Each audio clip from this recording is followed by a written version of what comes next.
It's a great day here in Trinidad and Tobago as I sit with Her Excellency Paula Weeks.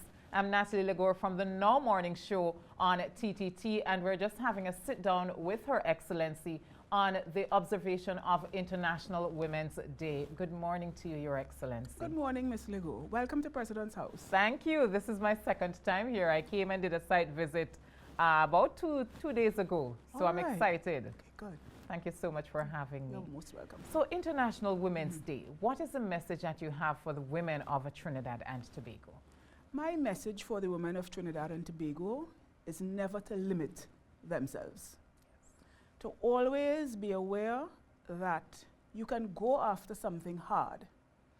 Too often women are their own worst enemy. They think there is a ladylike way to do things. Well, there's a way to be a lady, but when you are going after your goals, there's no ladylike way. So that my advice to them would be to have a realistic assessment of what skills and competencies you possess, and then after that, let there be no limit to what you can do. Yeah, I definitely appreciate that. But do you believe that as women, we limit ourselves? Do you see that kind of propensity here in Trinidad and Tobago, where we limit ourselves, you know, to what we can do and accomplish? I see it all the time. Women who think that because they're in a field that is predominantly filled by men, that they have to, well, I don't want to use the word limit again, but that's exactly it. Limit themselves in a particular way. Who anticipate difficulties that may not exist. And if you go into a situation expecting those difficulties, then you're going to behave in a particular way. Yeah. So if we could just disabuse ourselves of that, think of yourself as an equal person in any field. Now, some obstacles may crop up, and then you just use your God-given talents to get under them, over them, around them, and keep going. But I think a lot of our problem is expectations and limitations that we place on ourselves. Yeah. So you don't believe that there are gender disparities then? It's more so we limiting ourselves as compared to the system not having those built-in disparities between what the man or the woman can do? Well, if we look at the system as a whole, in educational fields, no. At all. No gender disparity. The statistics show that women or girls have outstripped their male counterparts for many, many years. Yes. And as I said recently, from nursery to tertiary. The only last bastion left standing really is the field of engineering. And we are fast making strides there. When you get out into the world of work, you may go into a field in which the people who are there are, for the most part, men. But I don't think that that in and of itself is necessarily a challenge. And we women do have some skills, some empathy, some intuitiveness, some ways of looking at things that could give us a leg up over the men in the field. So I say sometimes what you can't do by ramming them, you do that by charming them. I like that, Your Excellency, and I agree. And especially when I look at the fact that we had the first female prime minister, we have the first female president. I think it shows us that the strides have been made. That, you know, we've seen women are in fields that are normally dominated by men, especially the politics, you know, even a head of state. This is the first time in Trinidad and Tobago we've had a female head of state. So what does that tell you about the growth of women in the spheres of life? It tells me certainly that they are moving forward. It tells me that once you have smashed that glass ceiling, then not only is it sort of laying ground for others to follow, but the whole society comes to understand that these are places that women occupy. And the next time there will be no need for any great hoo-ha or raised eyebrows. Yeah. It will just be what it is, that is the way we go. It's a norm now. Exactly. You know, and maybe we don't blow our trumpets loudly enough. We don't have enough information about all the fields that women have already penetrated. Yeah. And, you know, it's a strange thing. I wouldn't say all, But in many, many interviews that I have done, I'm asked the question, what obstacles lay in your path as you made your way in the male-dominated field of criminal law? And I always say, well, I didn't see any. If there were any, I was too busy focused on my goal to notice them. Yeah. And I think that that is one of the things that we must do. We mustn't assume obstacles. Let's keep going, and if we come upon them, we deal with it then.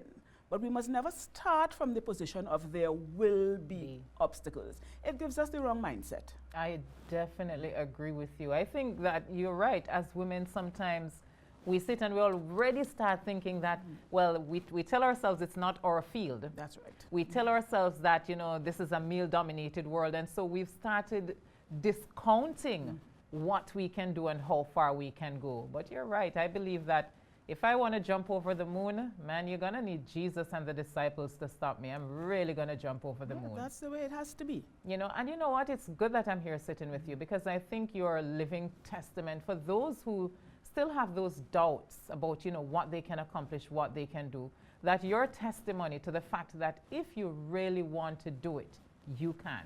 Yes, just get on with it. That's the best advice. I love that. The president says, get on with it. So for those of you out there who are watching this now, get on with it. So let's get on with this interview, Madam President. And I want to thank you again for sitting with us here on the Now Morning Show on TTT. But, you know, women have made so many strides in this country in different spheres. As you said, education, we dominate.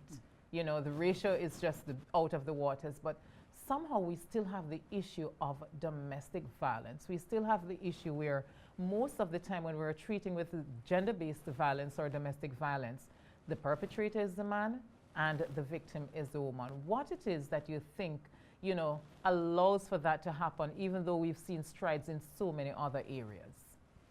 Well, first of all, academic and career strides are never the prescription for solving domestic violence issues. And in some cases, it may exacerbate them if the particular individual man feels in some way less than inferior. All right, he earns less than the woman. He is less respected in public than the woman. And that may feed into certain already existing complexes that are there. So that I think the approaches to domestic violence have to be looked at long before we get to the career stage. I have been thinking, and I have heard the experts say, that we have to start as early childhood education, so that boys and girls together can understand what is the correct play of role against role. So that if you are, to my mind, in a nursery situation, and there is a little boy who is fighting and hitting girls, you have a teachable moment at that time for the boy and for the girl. And I think that school curricula have to cater for this right through the process. It's just age-appropriate modules as we go. Yeah. Because school is such an institution of teaching more than the academics. So that, yes, we would hope that you would learn those roles and appropriate behavior at home, and you may well do so, in which case school will reinforce it. And in those homes where it is not taught, then school is a wonderful opportunity for an intervention to try and cement this way of thinking and operating and being in both our males and females, because it does not work to say we will only deal with the boys. Yeah. Because the girls who are, well, they can be on the end of delivering the domestic violence, but who largely are on the receiving end, have also got to understand why that is not acceptable and how they are going to treat with any unacceptable behavior. And to have some standards and expectations. In other words, you can't treat me in this way. This is not right. I will not tolerate it. Some powerful words there, Your Excellency, I have to tell you. But you think we will get there where we include, this kind of critical thinking and analysis in the school system? Well, to me, that is purely a question of political will. The syllabus is set by a Ministry of Education.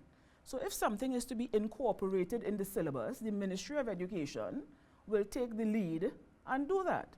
So it's not impossible. There's no reason why it can't happen. One wonders why it has not happened already. So I really cannot understand why that would be so difficult or impossible. Yeah, I agree with you. Well, let us hope that the political will rears its head sometime, because as you said, we are grappling with domestic violence. We saw the death of Ashanti Riley and Andrea Barrett in recent months, and the outcry from the population on a whole about, how we can protect our women and, what it is that we need to change.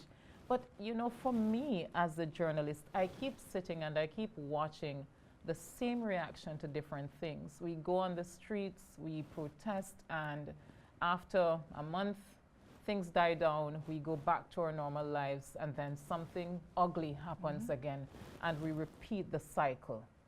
What is it that we're doing wrong? What is it that we're missing in this whole dilemma, this whole dimension, that we aren't getting the solutions? We Trinidadians are people who react. And all of the protests and vigils and so are great for raising awareness.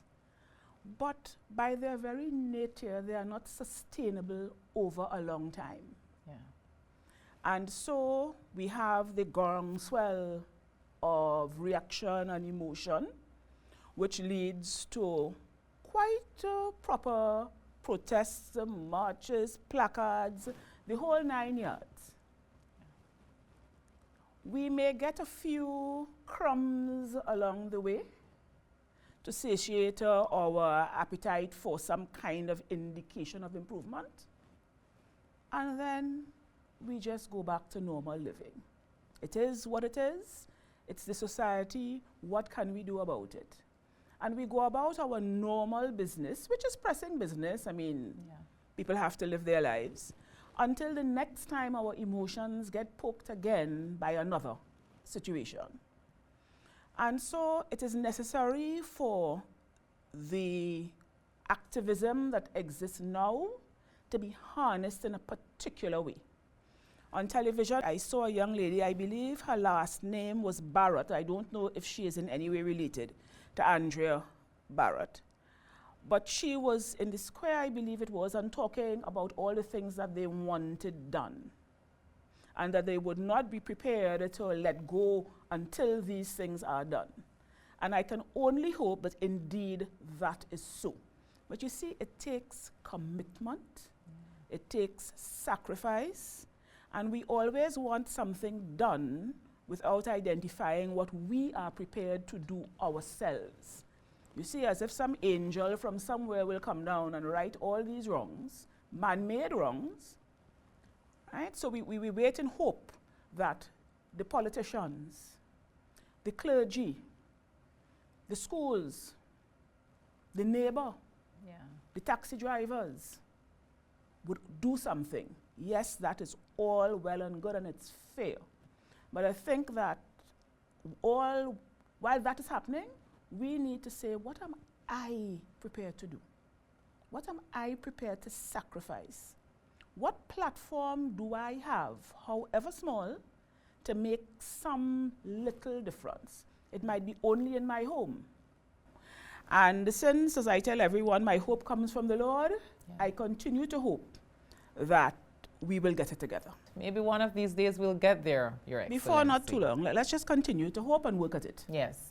I want to thank you so much for speaking with us today. It definitely was my pleasure. I had a good time. I hope you did as well. I did, and thank you for the opportunity to speak to the nation. Yes, I appreciate it. Her Excellency Paula Weeks is speaking with us on the Now Morning Show on TTT. We want to thank all of you for tuning in and for choosing us. And who knows who we will sit with next. Stay tuned. Thank you. Bye-bye.